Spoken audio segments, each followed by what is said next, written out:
नमस्कार प्यारे साथियों, आप सभी का स्वागत है एजुकेटर एमएस डरसे के यूट्यूब चैनल में। पिछली वीडियो में हम हिंदी व्याकरण की 12 वीडियो को सबसे सरल और आसान तरीके से समझ चुके हैं और आज की वीडियो में यह हमारा 13वां वीडियो है और आज की वीडियो में हम शब्द के भेद यानी काइंड्स ऑफ वर्ड्स के बारे में डिस्कस करेंगे। तो चलो वीडियो शुरू करते हैं। हिंदी में शब्द का वर्गीकरण 4 आधार पर किया गया है।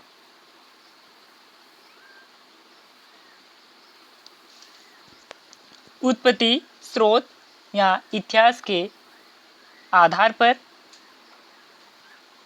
शब्द के 5 भेद होते हैं। तो उत्पत्ति या स्रोत या इतिहास के आधार पर शब्द के 5 भेद होते हैं। उन सभी भेदों को हम विस्तार से देखेंगे। पहला है तत्सम शब्द। तत्सम धन समा अर्थात उसी के समान। अतः संस्कृत के ऐसे शब्दों जो त्यों के त्यों हिंदी में प्रयोग किए जाते हैं तत्सम शब्द कहलाते हैं, जैसे दूत, नौ, शतम आदि ये तत्सम शब्द होते हैं। अब हम आगे की ओर चलते हैं।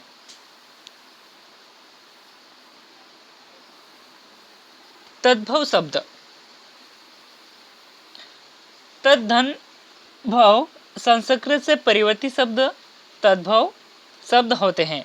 ऐसे शब्दों जो संस्कृत से क्या होते हैं, परिवर्तित होते हैं, उन्हीं शब्दों को कहा जाता है तद्भव शब्द, जैसे सुई या सूची, गौतम, गोदाम, गेहूं। अब हम आगे की ओर चलते हैं। अब हम बात करेंगे देश शब्द। देशधंज अर्थात देश में जन्मा यानी देश में जन्मा शब्द देश शब्द कहलाते। यानी सीधी सी भाषा में हम कह सकते हैं कि ऐसे शब्द जो देश में जन्म लिए हैं उन्हीं ऐसे शब्दों को हम देश शब्द कहेंगे। अर्थात देशीय भाषाओं के कारण उन्हें क्या कहा जाता है, देश शब्द कहते हैं या कहलाते हैं। विदेश शब्द। अब हम विदेश शब्द की बात करते हैं। विदेशधंज अर्थात विदेश में जन्मा शब्द विदेश शब्द होते हैं। ऐसे शब्द जो विदेश में जन्म लिए हैं उन शब्दों को हम क्या कहेंगे, विदेश शब्द। और देश शब्द जो देश में जन्म लिए हैं उन्हें देश शब्द कहेंगे। सीधी सी बात है ना। अब हम आगे की ओर चलते हैं। संक्रम शब्द। दो भिन्न भाषाओं से मिलकर बने शब्द को संकर शब्द कहते हैं। तो गाइस, देश शब्द, विदेश शब्द, तत्सम शब्द और तद्भव शब्द के हम अच्छे से डिस्कस किया, उनकी परिभाषा देखी किसे कहते हैं और जाना। आपको आई होप, मुझे आशा है कि आपको समझ में आया होगा। संकर शब्द जो दोनों भाषाओं से मिलकर बने हैं, देश से भी विदेश से भी, तो ऐसे शब्दों को हम क्या कहेंगे, संकर शब्द कहते हैं। जैसे उदाहरण के लिए रेलगाड़ी, सिलिकंद,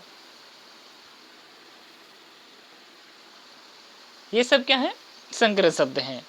तो आई होप ये वीडियो आपको पसंद आ रही होगी, तो कंटिन्यूस बने रहें। अब हम आगे को देखते हैं। रचना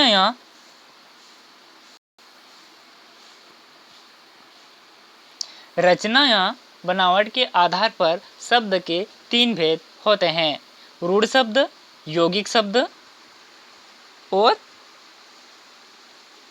तो इन सभी भेद को हम विस्तार से देखते हैं। रूढ़ शब्द वे शब्द जिनकी सार्थक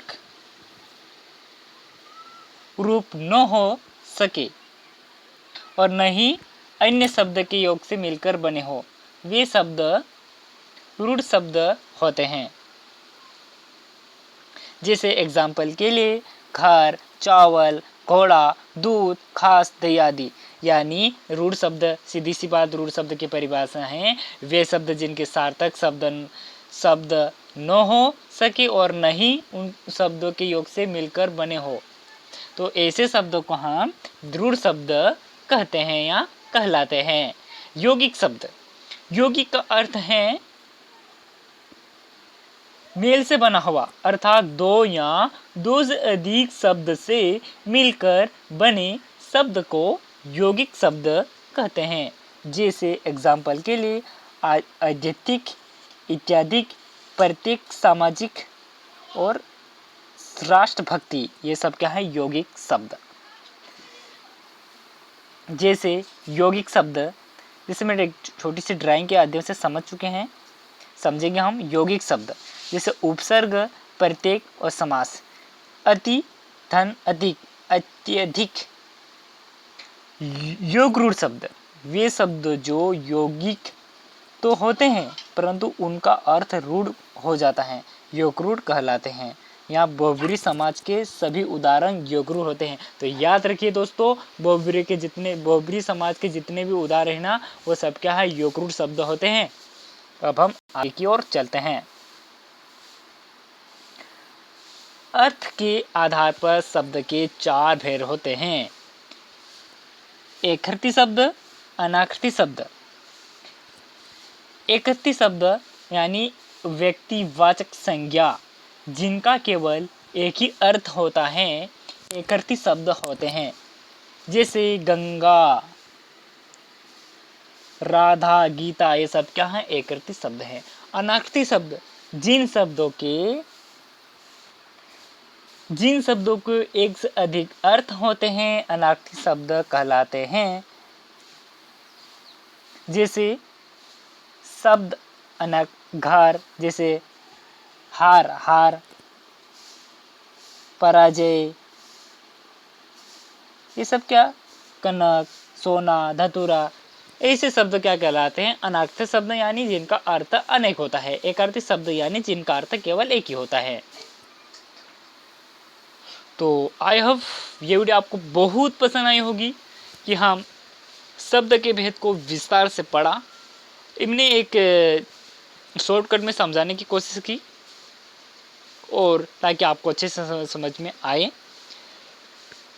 तो ऐसे ही इंटरेस्ट वीडियो देखने के लिए और अपनी स्टडी जारी रखने के लिए चैनल को सब्सक्राइब कर लीजिए, और पास में एक बेल का आइकन आएगा, उसको भी प्रेस कर लीजिए, तो आपको अगले वीडियो की नोटिफिकेशन आपको तुरंत मिल सके।